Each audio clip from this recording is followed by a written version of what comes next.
Alrighty, so here's the test case video for the tic-tac-toe game. So here we start out with a blank board.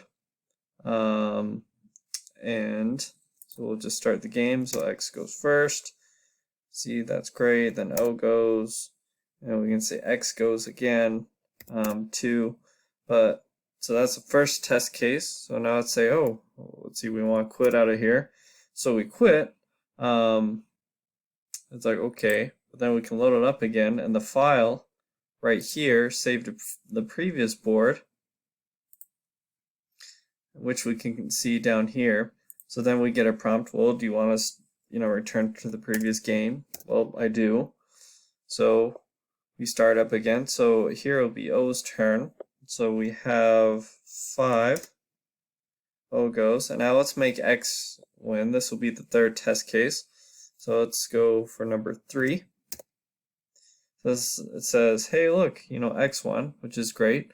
But now, to show that the board reset, we can go over here to the JSON file, and we see it's an empty one. And just to help prove it, if we were to run it again, it shows up as an empty file.